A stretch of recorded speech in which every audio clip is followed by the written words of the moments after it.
to introduce Adam Lehman, who's the president and CEO of Hillel International, the largest Jewish student organization in the world, engaging 200,000 students on 850 college and university campuses in the U.S. and 16 other countries. During Adam's leadership tenure, Hillel International has focused on supporting the Hillel field through the pandemic and 2 wars, strengthening collaboration and connection across the Hillel movement, advancing Hillel's leadership as the innovation lab for the future, and aggressively addressing the alarming rise of campus anti-Semitism.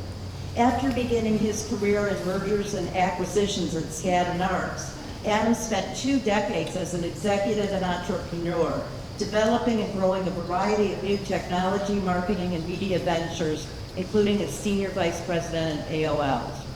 Adam is a Harry Truman Scholar. He went to Dartmouth College, Harvard Law School.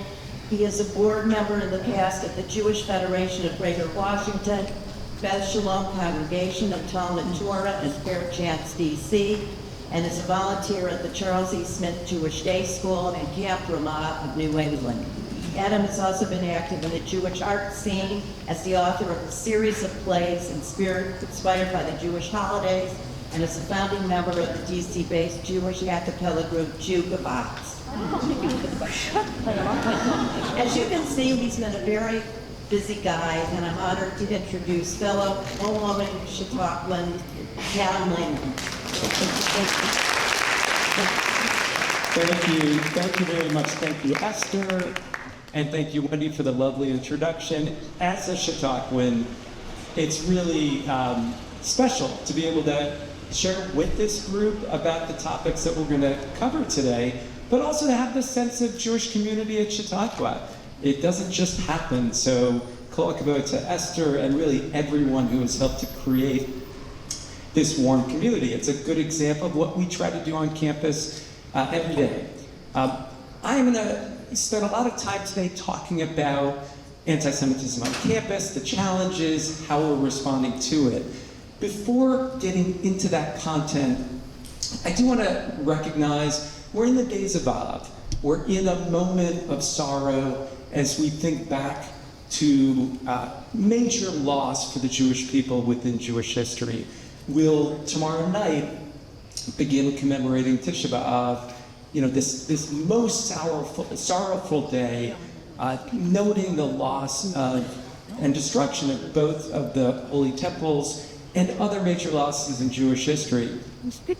But when we commemorate Tisha B'Av in this whole period, we do so not from a place of reliving it. We do so, hopefully, to be in that moment of sorrow and loss for the Jewish people, but to also reflect on how do we avoid those losses into the future.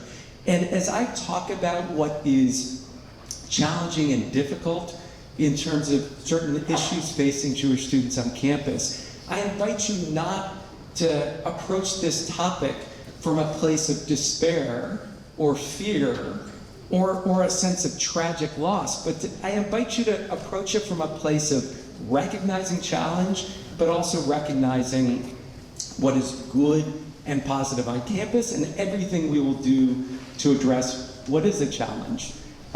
So we're gonna go ahead and get into it here. I first wanna talk about Hillel. Raise your hand if you've been to a Hillel.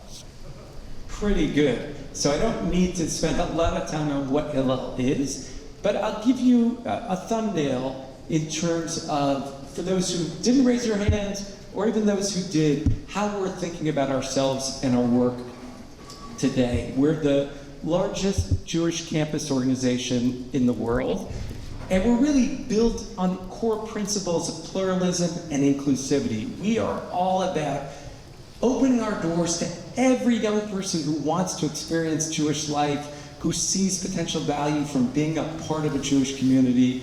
That's what we're about. As Wendy shared, we have quite a broad scope at this point. We're present on 850 college and university campuses.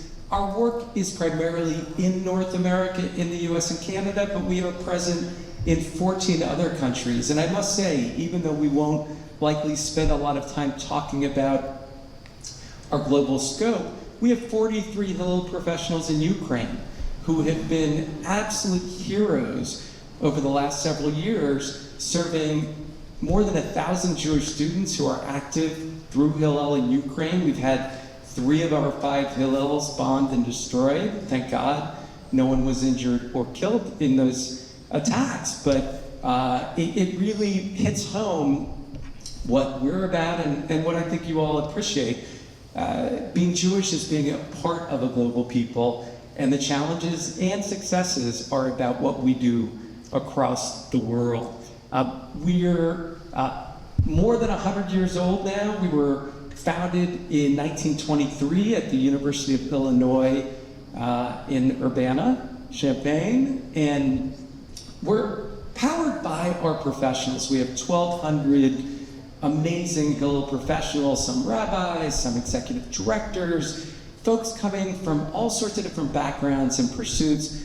I noticed the Rabbi and Rebbitzin with us today from Chabad, and it's similar in that it's a model that begins with professionals who commit themselves to building Jewish life and Jewish community. So that's our core approach. And as Wendy pointed out, we're blessed to be serving nearly 200,000 students every year at this point, who are participating in programs, they are taking on leadership roles, or just otherwise being a part of a Jewish community on campus.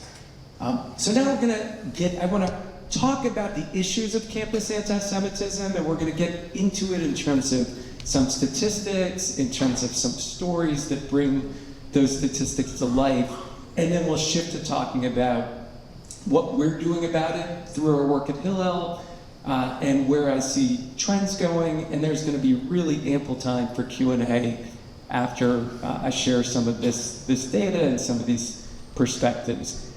So the issues this past year were really, really difficult. Many of you saw this, or maybe you had kids or grandkids who experienced it. At Hillel International, we tracked more than 1,800 distinct instances of campus anti-Semitism. That could have been a student feeling harassed, a student walking into a Hillel and being called a baby killer. It could have been a student in a classroom who felt marginalized or silenced based on their identity. It came in all shapes and sizes. And that number of 1,800 is a little misleading. Most instances of a student feeling and encountering these issues, they don't report them because historically they really haven't been addressed even when they have been reported. So the number is more important on a relative or comparative basis. And what we do know from the prior year is that last year, the number of issues jumped by more than 700%. So that really gives you, again, a feel for that. And we saw a type of issue that frankly we rarely had seen, which is full-on physical assaults. Raise your hand if you unfortunately saw one of those videos on social media of a student being pushed or hit or pushed off a bicycle. You know, again, kind of unthinkable, right? It just isn't what we think about in terms of the way people, students should be treating one another on a campus. We had 73 of those incidents that were reported to us and that we addressed, and that's more than the prior 10 years combined. Whoops. Lose this. Let's see. Okay. We also saw a real explosion in terms of the number of anti-Israel resolutions presented to student governments. The prior year we had 7. This past year we had 133. The other data point is actually more of a positive data point, as I'll explain more later. There were more than 80 investigations opened into the way that universities addressed or didn't address these issues. So these were under Title VI of the Civil Rights Act, and that's an important number that I'll come back to. We also did surveying of a broad base of junior students, just so we at Hillel could make sure we could put in perspective the breadth of these issues. Because even if you think about the 1,800 incidents, even if you said we're going to multiply that by 3 to more than 5,000, well, there are 350,000 Jewish undergraduate students on campuses in North America. So it could be that this is really focused on a few students, a few campuses. But what we did find is that 73% of all the Jewish students we surveyed indicated that they had experienced or witnessed anti-Semitism. So that's obviously quite pervasive. More than 50% said that they felt unsafe on campus. That data came from our very last survey in May, which followed the encampments. And 44% viewed their universities as not being sufficiently welcoming and supportive of them. Now, on the plus side, 4 out of 5 said that Hillel and other Jewish spaces became more important than ever, and that stands to reason. Sometimes the statistics can wash over you, so I just wanted to share a few individual stories. There's Tess Vexler, who was the student body president at UCSB in California, and we had really challenging issues up and down the state of California. At her student office, there were signs saying you can run, but you can't hide, Zionists not allowed. You know, she was attacked persistently in social media. And, you know, I'll come back to the power of student leadership. Tess has stood strong and really risen above this, but again, she shouldn't have to face that. Einab Sak at University of Maryland felt that as actually a native Israeli, he was being completely isolated, marginalized, and discriminated against. And Noah Fay at Columbia talked about the fact that just wearing anything visibly Jewish could lead to her being spit on or attacked. And again, some of you saw videos of Jewish students being spit on or harassed at Columbia. So, I mean, unfortunately, behind every issue is the face of a student, a real student who maybe just in their dorm room was dealing with a roommate who stopped talking to them because that student had been on birthright, for example. And again, I won't belabor it. Many of you saw on social media that the fears that students were experiencing were rational, right? I mean, the actual visual experience of walking across the quad at certain schools was horrifying. It was frightening. Before I talk about how we work to address and approach the issues, I want to spend a few minutes talking about what these issues are not. Because a lot of students and a lot of Hillel directors and a lot of other people in the Jewish community were told, number one, it's not that big a deal. It is that big a deal, right? And it's that big a deal for any student from any community if they're facing harassment or marginalization or, God forbid, physical assault or violence. It is that big a deal, and it needs to be addressed. We were told, many of you heard, it's an issue of free speech, right? It's an issue of free speech. I just want to be really clear, it's not an issue of free speech. Number one, most of the issues that I was just describing and that students have raised, those are issues of conduct. For sure, if you're being assaulted, that's conduct. But if your dorm room is being vandalized, as we saw in hundreds of cases, that's conduct, that's not speech. If you're that student walking across the quad with someone walking alongside you and spitting epithets at you, that's actually targeted harassment. That is not protected speech. In addition, for those of you, I'm sure there's some lawyers in the audience here today, you're probably familiar that under the First Amendment allows for reasonable time, place, and manner restrictions so that you can have a campus like we have here at Chautauqua and say, well, we're going to have certain activities in these zones, but not after 10 p.m.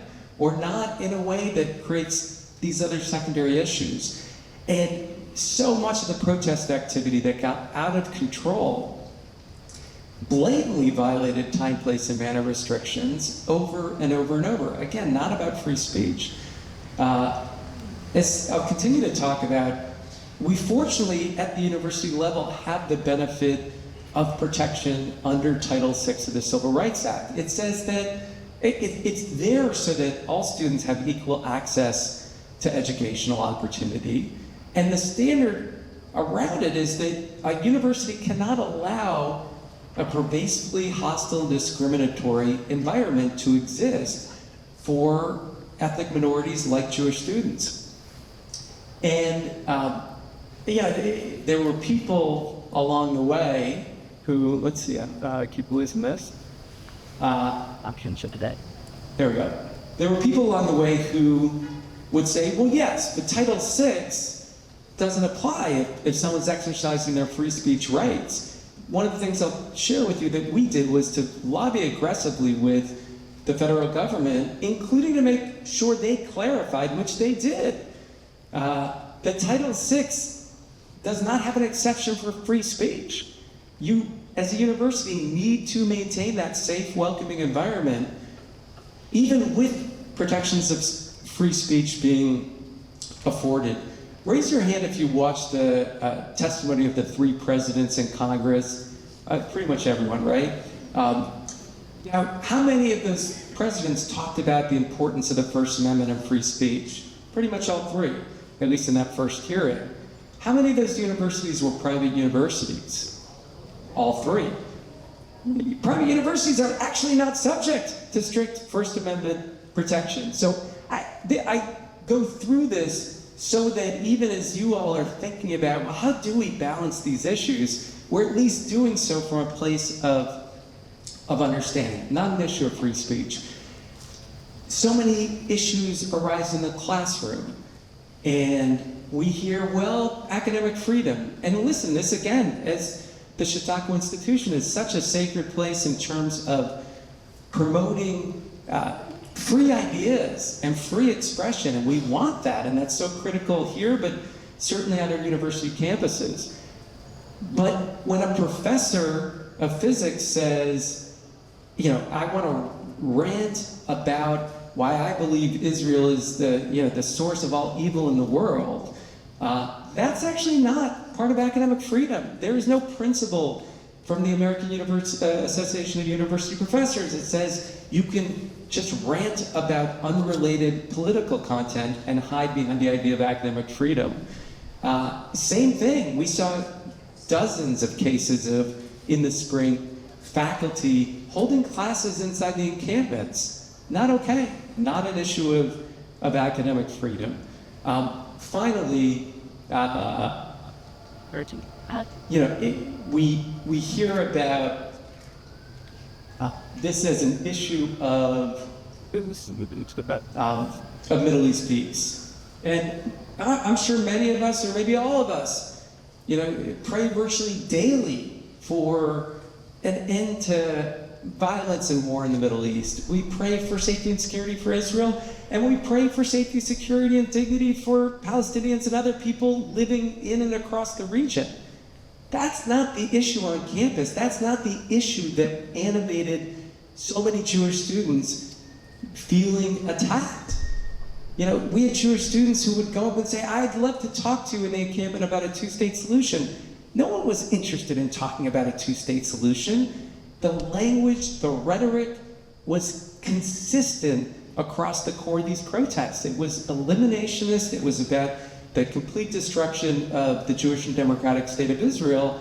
And it was conveyed in a way that talked about showing violence to Zionists, to Jews. So unfortunately, we're all for dialogue about issues in the Middle East, but that is not what was at the heart of these issues. So what did we do, right? And this gets back to why I think we all can think about these issues from a place of constructive engagement and positive direction, not just from a place of being upset or wringing our hands. We took a multifaceted approach because that's what was required, and I would suggest that's what's going to continue to be required moving forward. Number 1, we invested in security. You all are seeing here at Chautauqua much more in terms of physical presence of security, much more investment. None of us want to be investing gate pass fees in security, but we all recognize why it's important. And same thing at Hillel. We've invested millions of dollars over the last 12 months in making sure that Hillels are as safe as they can be. Sadly, we can't guarantee safety, but we can take the steps that ensure students feel safe and that we all feel comfortable building community in those spaces. Number two, as I alluded to before, we invested in legal and advocacy. And I pretty much guarantee if my predecessor 30 years ago was here giving a talk, he would not talk about Title VI. He would not talk about advocacy with every federal agency that could potentially be helpful. But we need that.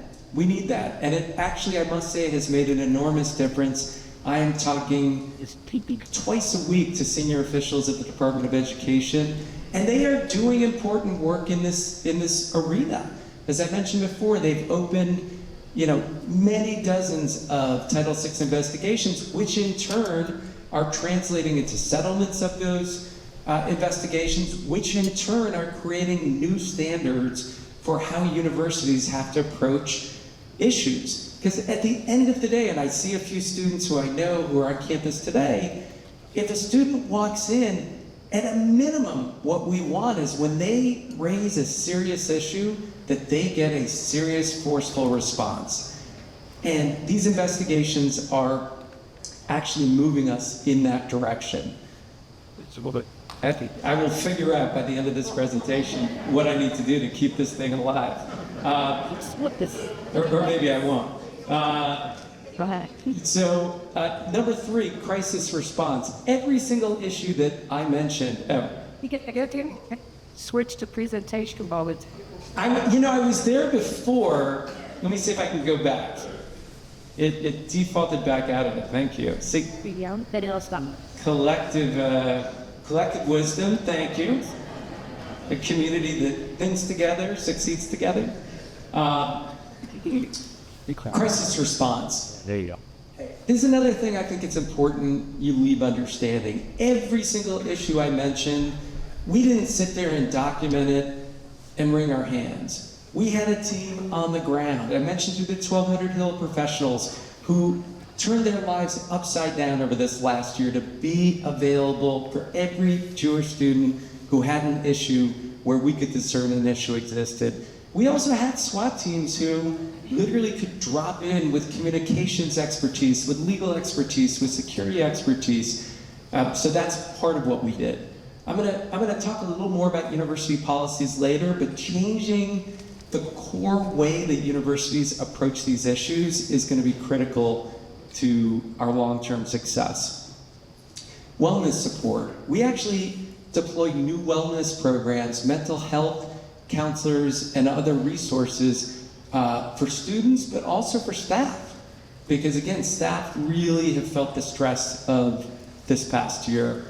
Education, I'm gonna spend a little more time on that. Same with bridge building. Student leadership, I'll come back to as well, but one of the silver linings of this whole period is I have seen the most inspiring young people who not only showed resilience in the face of these issues, but showed leadership, spoke up for themselves, spoke up for their communities, reached across to try to build relationships where other students and other student communities saw things very differently. So again, something as you leave here to keep with you is we're perversely in a way going to be in even better shape coming out of this crisis because of the student leaders who are being formed through this crisis. So I'm going to deep dive into a handful of these topics. Education is so critical. I have to tell you, whether we're looking at faculty, certainly university administrators, and students coming from other backgrounds, there is an enormous gap in education. Now, we can look at that cynically and say, oh, the protester, if you ask them which river, which sea, when they're chanting from the river to the sea, and I don't know, right?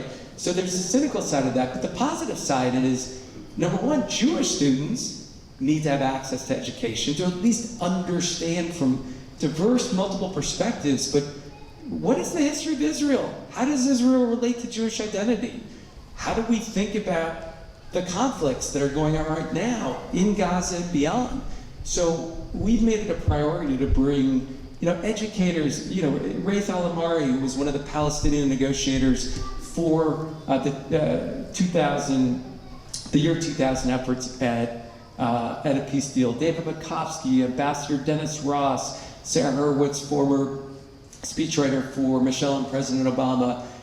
People, Yossi Klein Halevi, we're bringing dozens of amazing thinkers and educators to campus so that students have access to a better understanding, Jewish students and students from other backgrounds. So we will continue to focus, on this educational angle.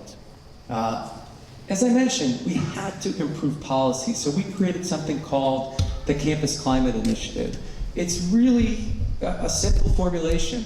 It starts from the perspective that diversity, inclusion, these are good principles in terms of let's avoid discrimination for all students and let's create welcoming environments for all students, but that has to include Jewish students. If Jewish students are the targets of the most hate crimes on campus, the targets of the most acts of discrimination and bias, then university administrators need to understand the nature of anti-Semitism.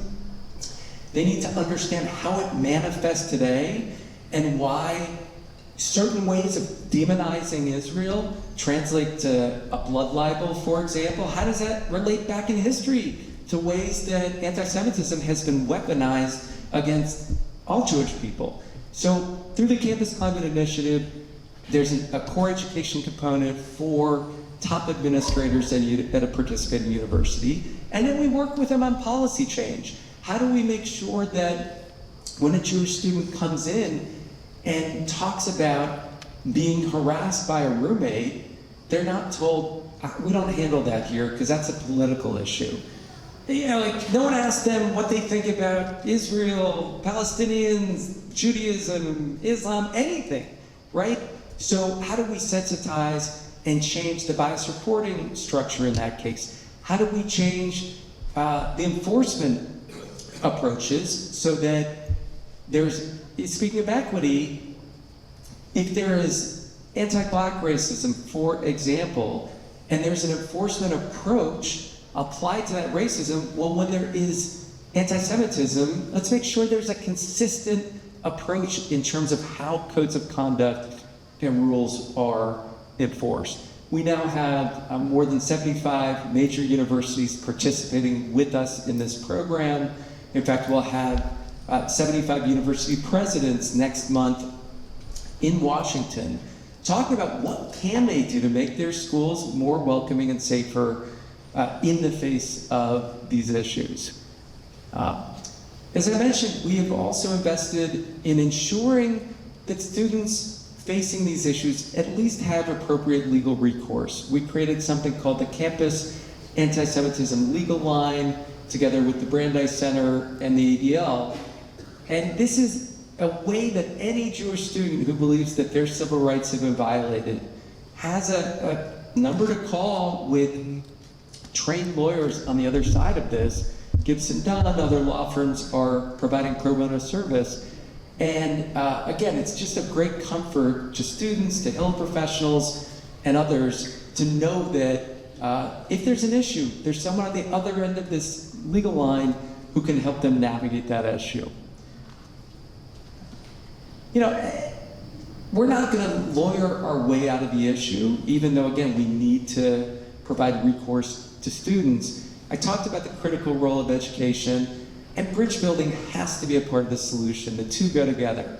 And even this past year, when so many students on campus felt like there was no one to talk to about the issues, that in fact, because of their Jewish identity, they were being excluded from conversations.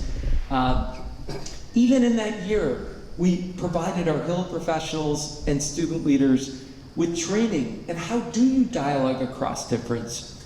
How do you actually put on the table hard, serious questions and issues about Jewish identity, about the Middle East, about campus politics, but do it in a way where there's respect, where there's a quest for understanding rather than a quest for marginalization. So that will continue to be an area of focus for us. As part of that, we created a new Black-Jewish student partnership with the United Negro College Fund, where we're bringing together Black and Jewish student leaders in cities across the country. And we're looking to do this with other communities as well, with Chinese American student organizations, Indian American student organizations, Latino student organizations. You know, again, this is part of not only the solution, but part of the good news that this is possible. And I'll talk about where we're heading this year, but you know, we definitely see opportunities. Hey, before I get to talk about next year, looking back, again, let's reground in the positive. Most of a Jewish student's experience on campus is not embedded within the issues we described. Those 180,000 students who showed up at Hillel, most of the time they're showing up because they're sitting for Shabbat dinner, or they're studying, but they're studying in a place they feel comfortable with friends, or they're learning. You know, they're one of our Jewish Learning Fellowship programs, learning about, you know, sex, relationships, and Talmud. You know, where those come together. You know, or they're getting together to make shakshuka, you know, with their Israel fellow. Some kind of positive Jewish experience. That is still the heart of the work. And thankfully, even in this hardest of years last year, that was still what defined most students' experience on campus. In terms of other bright spots to build on, we've been talking about these issues in a pervasive way, and they have affected students, I think, in a pervasive way. In part because even if you were on a campus where the issues weren't as present, as a student you felt it in social media. But the practical reality is, there have been some administrations and universities that have done a wonderful job addressing these issues. I give a few examples. One of my alma maters, Dartmouth, where almost day one, the university said, or college said, we're bringing together educators, we're bringing students together, we're gonna learn about what's happening in the Middle East right now. And we're gonna learn about different perspectives. And we're gonna figure out how to talk to each other about it. And not surprisingly, the issues there were much more muted. University of Florida, where President Ben Sass was just straightforward, just very clear about what the rules of the road were. And 1,000 people for the first day of Passover in the basketball arena. Yeah. And he spoke. Yeah, well, and by the way, the person, and we're going to shift the Q&A in a minute, the person pointed out that 1,000 people came together to celebrate Passover, and the president, you know, turned out and spoke there. What we found, university leaders who really took the time to address these issues, they stood up, they spoke up, and they showed up. And that showing up matters. And by the way, it's not hard. And something I tell university presidents when I talk to them about these issues, just because you show up at our, you know, 1,000-person Shabbat or Passover Seder or community coming together event, doesn't mean you can't do that for other communities. These are not mutually exclusive, but it does mean that you recognize that Jewish students have a place on your campus. So we saw many wonderful examples. Fortunately, we're going to build on that. As I mentioned, these enforcement actions are going to slowly but surely change the rules in a way where Jewish student concerns are going to be addressed more forcefully. And it's a slow march in terms of settlement by settlement, but even when, you know, Drexel or City University of New York settles with the Department of Education, trust me, every chief legal officer, every student life vice president reads the settlement and says, oh wait, have we actually pursued every single claim that came from a Jewish student about what happened in the classroom? Did we actually vet that against the standards for faculty? So this is the way that we are going to drive some of this positive change. I mentioned the power of student leadership and strong community partnerships. Many of you are involved in other Jewish organizations, and I have to tell you, you know, again, looking at our friends from Chabad, we have wonderful partnerships on campus with Chabad, you know, early on after 10/7 in terms of visuals, rallies, and the like, and in coming together in other ways. And we have partnered with federations, with AJC, with ADL, with so many other Jewish organizations to try to make sure we're doing best by one another. Doesn't mean we all do the same thing or even think the same thing. But again, something you can leave with is a sense of comfort that the community under duress has come together in a positive way. I'll wrap up just by talking about what I am expecting as we head into this new year, and then we'll turn to Q&A. Number one, we're taking the bull by the horns to set a tone. So at Hillel International, we've been in the process of distributing grants to hundreds of campuses. So at virtually every campus where we have presence, there's going to be a massive welcome event, and it's going to be visible, and it's going to be joyful, and it's going to send a message that Jewish students are welcome on this campus, and the Jewish student community has a place on this campus. So that, to me, was critical, and that's job one.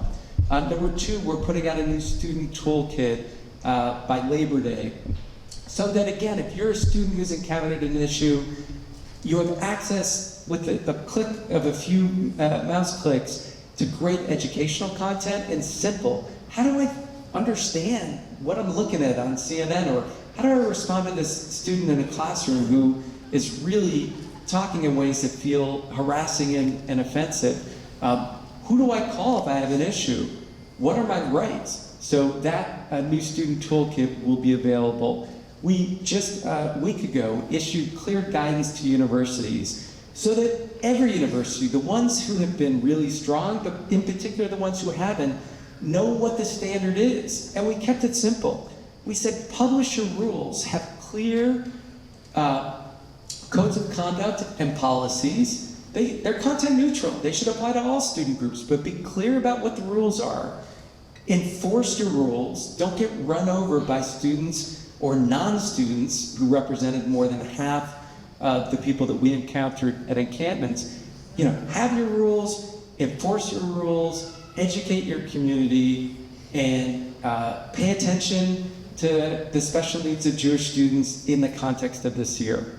There are a few factors that we know are going to make this year more complicated, but also less predictable. We have the presidential election and all the other US elections. Neither I nor any of us probably can exactly predict how that will shift the dynamic on campus, but I do believe it will shift the dynamic.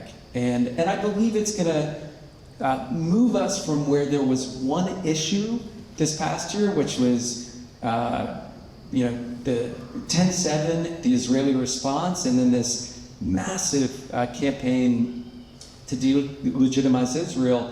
It's not that that's not going to be there. It will. In fact, the groups that are focused on that issue have been spending the summer, lawyering up and organizing themselves in terms of how they'll approach it. I just think it's going to be a much muddier set of issues that students and campus are focused on. And finally, I do think, every day there are shifts in the Middle East. We saw with the ceasefire in November, a pretty significant shift in terms of the campus dynamic. So depending on what happens over the next few weeks, we may see a shift there as well. I am done with sharing. I would be delighted to take questions, and I'm going to shift mic-wise. I'll go back there, and I don't know if there's anyone who wants to pass a mic, but if we've the future Elon Hillel student leader. Give him a round of applause. So let's bear it. So let's go. Let's 1 second. no, son, if see Thank you. The question I had is, over the past year, since all of this has happened, a lot of the Jewish organizations have tried with their programs, et cetera. Some of the Jewish organizations I've been involved in have also done the same thing. However, when you ask a pressing question like, how do you know it worked? How do you know that educational program, or that toolkit, or any of those other things, how do you know they work? Now, it makes the individuals who did it feel a lot better, but what are we doing on a concrete basis to say this really works and this will help, and if we spend X amount of money creating these things, that they will come to fruition the right way? Yeah, it's a wonderful question. I should say, you guys heard in the introduction, my background actually was not in Jewish communal work. My background was in primarily business, from an entrepreneurial point of view. So it was all about data, measurement, efficacy, return on investment. And that is the principle that we've tried to apply to our work, including in this context. Now, we're not selling widgets, and so it's not quite as simple to know point of sale, like, were we up 12% or down 12%. I will say from a student engagement point of view, there, we have very crisp measurement. We actually also are measuring how we're changing hearts and minds in terms of the core work. On these issues of challenge, we're building assessment models as we go, I think is the most candid way to describe it. For the program I mentioned where we're educating university administrators, there, in the first instance, are milestones built around their level of engagement. The second milestones are built around, they're literally taking tests to see, are they getting it in terms of understanding anti-Semitism. The third is mapping best practice, to whether they're adopting what we've identified as best practice. It's all circular to your question, how do we know it's best practice? But that's number 4. We're doing campus-wide survey work because at the end of the day, it's easy for us to measure things like, are we reducing the number of physical assaults or reported harassments? It gets a lot squishier when you get into the real student experience. Did that student feel marginalized? Did that student feel harassed? So we're doing broad student survey work to basically see, not to beat up on Columbia, but if I use Columbia as I think a legitimate example where, students were really, I talked to dozens of Columbia students in the spring from all sorts of political perspectives and religious backgrounds and affinities to the Jewish community, and to a student, they felt the hostility of the campus environment. We're measuring broad-based. Where is that sense for students, at this point, and can we bring that down? So we're going to do those more holistic sentiment measures, even as we do the easier part, which, as I said, is measuring, do the number of incidents actually drawn as a result. So, but open to, by the way, even after today, any input. It really is harder sometimes to measure return on investment with some of these interventions, and if people have ideas, I'm all ears. And again, how do we do it systemically so that we don't simply invest into the interventions which feel most measurable? Sorry to dwell on this, but it's an important question. For example, we can measure for a boycott, divestment, and sanction campaign, did it pass or did it not? That may or may not, that's really easily measured, but it may not actually dictate a Jewish student experience on that campus. So we're trying to measure both the easy and the hard. Okay, we've got a question. Hi, the first thing I want to know is, if I know this is being taped, is it going to be available for sale? I would defer to Esther in terms of. Will be as I'm white shirt, you can go to it. Okay, because I have a particular interest in this because my daughter is a psychologist in the New York, New Jersey area, and she started some initiatives, and she's partnered with both Hillel and ADL, and they're setting up support groups for college students and parents of college students, and she also has an initiative going with research on how the anti-Semitism does affect the growth of these college students. So I want to know how I can contact you at some point. Wonderful, yeah. And my contact information, it's pretty easy to remember, alehman@hillel.org, a last name Lehman@hillel.org.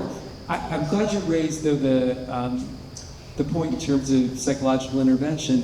So much of what we can all contribute to in this period is promoting resilience. How do we promote resilience for students? Because we need our students to be tough enough that they can handle what unfortunately are going to be certain challenges in this period, even as we work to make sure challenges which they shouldn't have to face, are occurring less frequently. So we've worked with, and this may be your daughter's program, some programs with support groups for students, with support groups for Hillel professionals, and we're going to continue to build those interventions out. I'm going to be a little challenging. As somebody who lived at Hillel throughout my college career, when I had issues, I spoke to the rabbi at Hillel, and he, among other things, gave me some Jewish perspectives. And what I hear are surveys and rights and things like that, and I wonder where the Jewishness comes in, number one. Number two, I have a very good friend who's Israeli and a Jewish educator and listens to this, and her role at a day school is taking kids to Israel, listening to parents. She gets calls every day from parents. He's not eating, he doesn't feel well, and laughs about it. I mean, she doesn't deny the anti-Semitism, but you're talking about all these services. Where do kids, 18-year-olds in Israel are in the army, and where do these kids learn or gain independence and resilience if for every one there are 5 people attending to them? And also, these are kids that have, in general, not had much experience with anti-Semitism. And also in communication, they're going to Tinder for dates, they're not having direct interactions in general, which makes the anxiety and the situation all that much more difficult for them. I just wonder what you think. Yeah, no, I appreciate several elements you embedded within that. First of all, thank you for underscoring the core Jewish. I shouldn't assume it as a given, but number one, and it ties into the prior comment too, we know that being a part of a rich Jewish community is in and of itself a tremendously protective factor. And again, our daily work, literally, I was trying to convey this, but it is the Havdalah, it is the Jewish Learning Fellowship class, or it's an immersive experience going to Israel, or an alternative spring break to Poland to learn about heritage there, or other ways that, whether at a ritual learning or Jewish experience point of view, that's the core of what we're doing. And it does make a huge difference in terms of even these issues. Often, in fact, again, you're helpfully reminding me to make this point, which is, we can't just be the anti-Semitism organization. At the end of the day, if you're a Jewish student, why bother?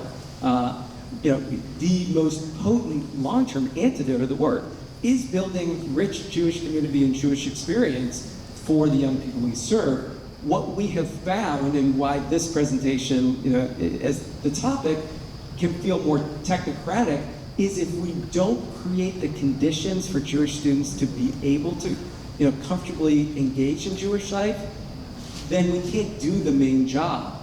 And I think it gets to your point about we do need our young people to be resilient and be strong in the face of challenge.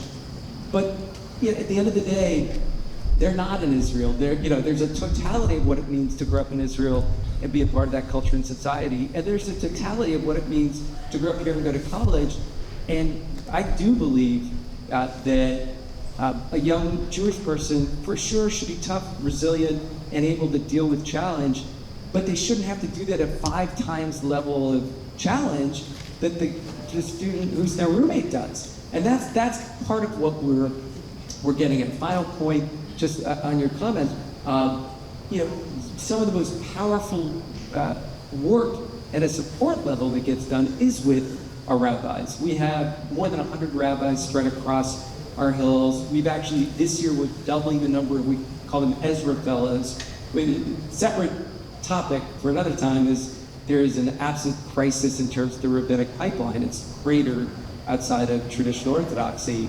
And so we're trying to help solve that too. So we actually found donors to help us double the number of what we call Ezra Fellows, up to more than 40 Ezra Fellows. So these are all resources that bring Jewish to life and bring Jewish to support.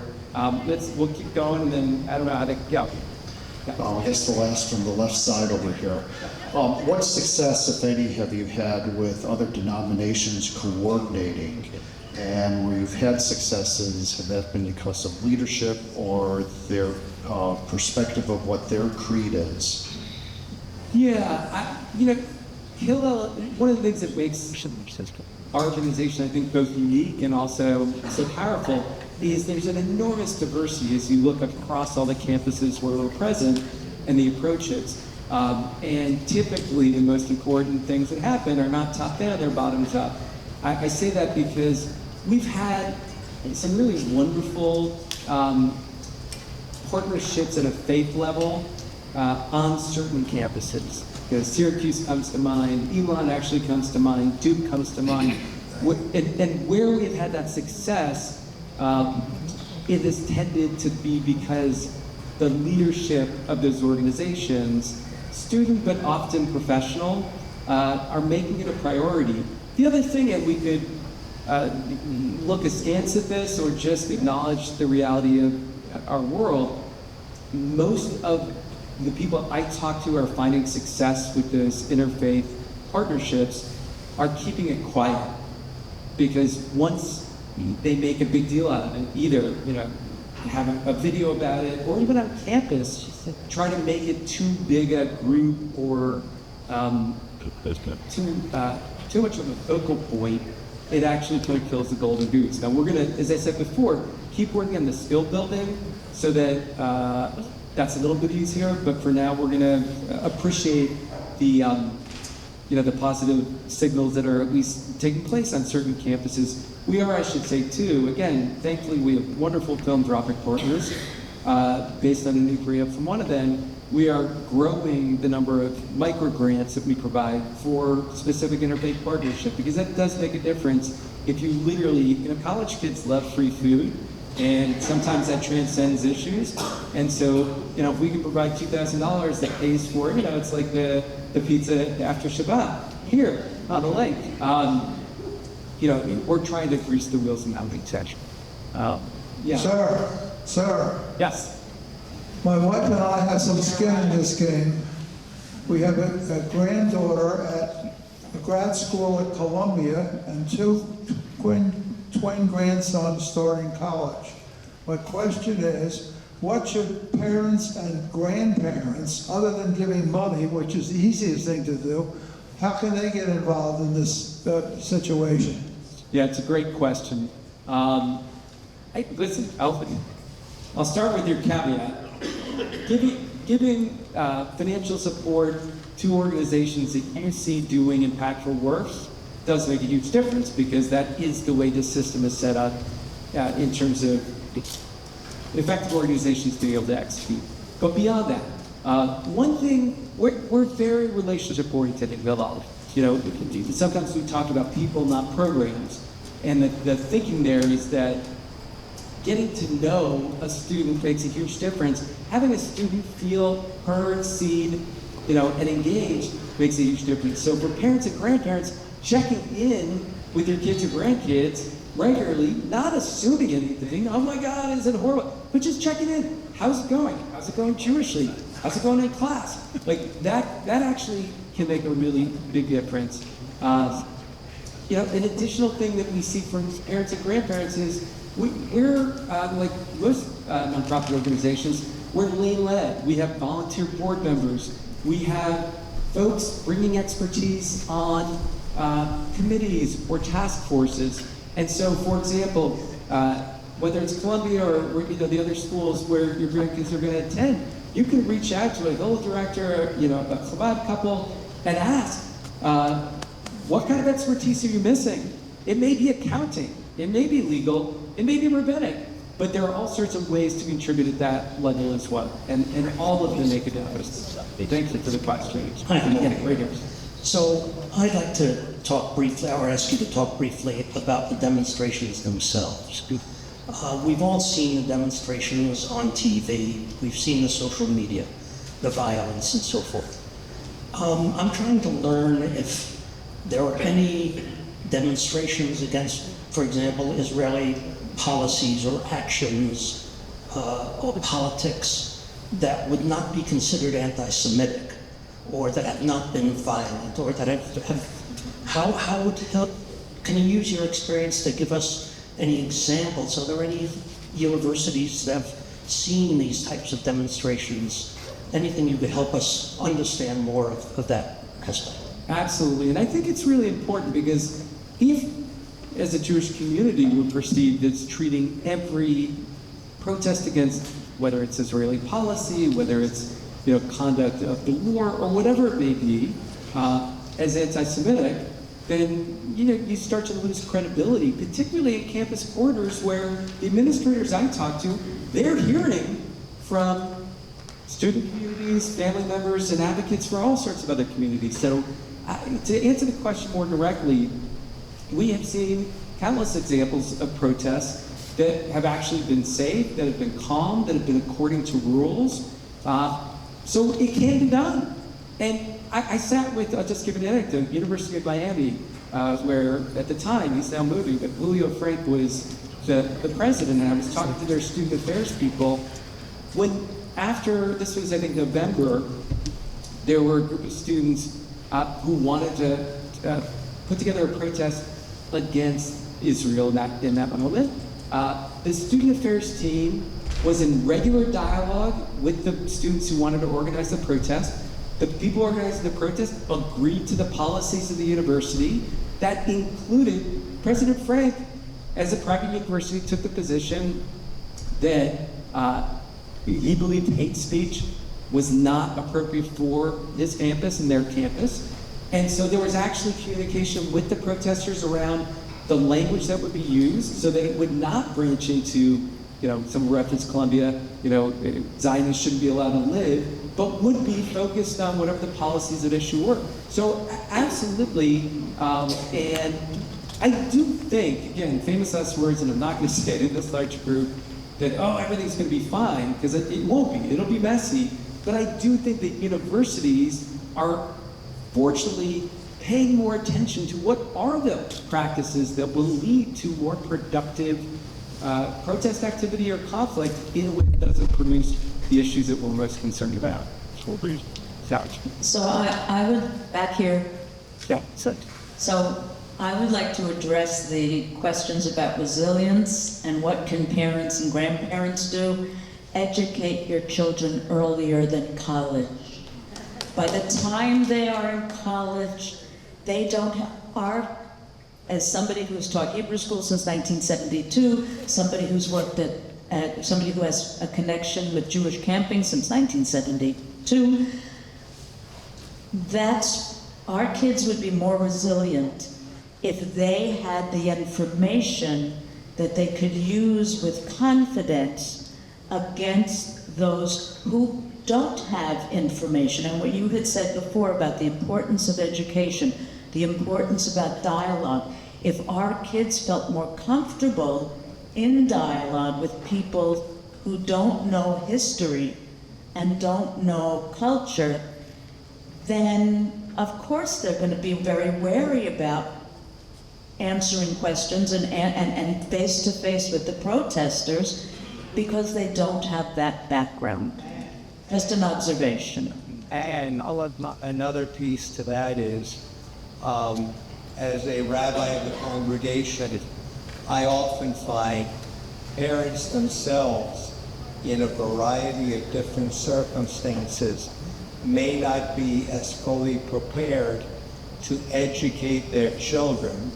And you can't rely on a Hebrew school teacher for 2 hours a week on a Sunday morning to teach your children about Judaism, as Amy said, teach your children about history. You have to be, they have to be an active part of that process of educating their children. Yeah. And I think that you guys do an excellent job in playing catch-up, but that can be very difficult. Yeah, no, I agree with both points. And when we were dealing with an earlier crisis within Jewish life, where Jewish parents were not modeling what they expected their kids would do, it's the same issue. Jewish parents need to talk about the issues that their kids are confronting in a way where their kids can then become close speaking with them about it. And getting to this during K-12, I think could be huge as well. Okay, so we got a few more. I believe that's hard. And you know what, like, maybe we'll take 3 or 4 questions because we're getting towards the end, and then I'll try to wrap them together in terms of answers. So what's why would it use? My dad was getting He's like, it should be. Who is it? Skag. I think what you said. What's alarming to me is that the students who are protesting are ignorant of all the complexities of the history and situation. And this is a failure of the universities. And what are the universities doing to correct this? Yeah. So I'll answer that quickly. No question, this flattening of history, this flattening of knowledge, and acceptance from faculty in particular of these totally myopic or anti-intellectual approaches to thinking about complex questions and issues is a huge part of the issue. Universities, in some cases, there is a marketplace dynamic here where there are certain universities that are, actually pushing toward real education about the Middle East, about identities, including Jewish identity. I think they will fare better over time. We're trying to bridge the gap, and you're right, we can't replace the university. Shout out to Hillel. In the state of Ohio, we just passed something called the Campus Act. When I talked to the main sponsor of the act, he says the guts of the act, where it came from, and all the provisions, came from the students and from Hillel. Hillel not only, he said it was more important than what the federations gave or anybody else. It came right from the students and right from Hillel, which in the part of the act that we're talking about, it requires now, like at Ohio State, at the University of Ohio, that they have to make their records open in public to the students after they file a complaint. The kids figured this out. It didn't come from the organized Jewish community. Yeah, thank you. And again, this is where we're doing work that we wouldn't typically do, including activating our students to lead the way in those issues. Yes, to change the tone a little, I'm curious to know if Hillel is growing, if the impact on campuses is growing, if maybe what's happening is even driving, you're more popular, perhaps because of what's going on. We've got temples who are losing membership, and I'm wondering how the young people, what you find in the younger generation. Yeah, great question. We are absolutely growing. We were growing before this, and that was a function of, back to the first question, really getting serious about how we were investing our resources to maximize the value for young people in terms of why the Jewish experience could be worth their investing your time. But we've seen a surge. A lot of other Jewish organizations have as well. So we're really focused on how do we capitalize on that surge. Just if a Jewish student is suddenly studying in Hillel because they just feel more comfortable, how do we engage them in, whether it's education, how do we engage them in Tzedek or Tikkun Olam or other activities that are actually aligned with one of their passions? So we're working hard on that. I don't think it's going to solve long-term synagogue membership, but I do think it's going to light a fire in terms of a generation of young Jews who are going to care about their Jewish identity and a Jewish future. Okay. 2 comments. I had one, but then I waited a while, so now that's the second. The first is responding in part.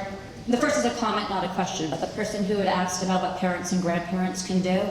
One of the networks I'm a part of has spoken very persuasively about the value of not just giving money to Hillel, but to tell your alumni associations in the university that you're giving money to Hillel instead of where you usually give it to. Make sure the university recognizes that there's consequences to the reactions of things since October. Additionally, my question for you, but also an action for all of us, is at the RNC a few weeks ago, there was a very strong voice from Shabbos Kestenbaum about the impacts of anti-Semitism on college campuses. It was very well received. Interestingly, he's a registered Democrat. He did not endorse any candidate. My understanding is that there was not a similar person lined up to speak at the DNC, but I was wondering, A, if you have reached out and gotten any traction, and then B, wanted to encourage everyone here to reach out to the Vice President's office, Senator Schumer's office, and Congressman Schultz's office to reiterate the importance of having a Jewish voice speak at the DNC. This should be a bipartisan issue. Yeah, it's a wonderful question, and it ties back to something that was mentioned before. Actually, everyone's engagement in the civic process here, whether it's state level legislation, whether it's federal, it really is making a difference. We've seen great engagement, actually, all the way up to the current president of the United States. Certainly, I've spent a fair amount of time with Second Gentleman Emhoff, and some time with Vice President Harris. We've talked to congressional leaders on both sides of the aisle. So, I mean, this actually is currently still a bipartisan issue. I can't speculate on whether, in the end, there will be speakers at the DNC. I can tell you that we have been in contact with some representatives about opportunities. And speaking of Shabbos Kesselbaum, I didn't even know this at the time. I hear he was here on Fridays speaking, so he gets around. But bottom line, it's a great question, and again, it's a great area for adults like all of us to make a difference. I think we're close to wrapping. Dr., one more question, or should we?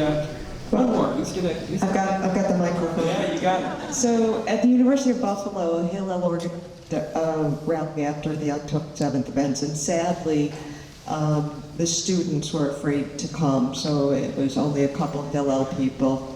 The wonderful part was that the community came out in full support, so it was primarily adults, some professors there, and in fact one of the churches in the area was the largest contingent there. And I'm wondering what your thoughts are on community involvement with Hillel and things such as that. President who says, I don't know, I just talked to Jewish Voices for Peace. I heard the Jewish position. Yeah, I've literally heard that. And you have to be able to show the data that shows, no, in fact, the dramatic majority of Jewish students do not feel that way. Just because someone has a Jewish background doesn't mean that they can't themselves express an attitude, a belief, or an action that is anti-Semitic. That's true for any form of discrimination. It's not that by virtue of being of the discriminated against group that you are immune from that capacity. So for starters, I think we have to represent our community from the center of where that community is. Number two, it goes back to so much else we've talked about. There is education required so that at least we're all singing off the same song sheet. Doesn't mean we have to agree about everything, but let's make sure across the diversity of viewpoints within the Jewish community that we can at least learn together and think together about what it is we're looking at. And that includes dialogue across different skills and skill building. Finally, related to the first one, we need to, for those students, they have to be subject to the same consequences of any student. And that's just part of what we're insisting on with universities. But I'm gonna close building from the complexity of that question. That's hard, right? It's Jewish student against Jewish student in that context. It's dramatically different views. It's different agendas. But at the end of the day, there is a vibrancy to Jewish life in this moment, even amidst this challenge. There's a vibrancy to Jewish life on campus. And back to one of the earlier comments and questions, it's in part because Jewish students are being forced to grapple with what it means to be Jewish, what it means to do Jewish. Again, as I said before, the role of Israel within one's Jewish journey or not, but at least understanding the role of Israel within Jewish history, Jewish theology, Jewish culture, Jewish peoplehood. So that gives me great hope in terms of where we're going. And I hope that at least this discussion gives you all a sense that organizations like Hillel are not taking this lying down or sitting down. We are aggressively advocating for students and empowering students like the amazing voice you just heard. And together they're going to lead us to a much stronger Jewish future. I promise you that. Thank you guys so much. Thank you.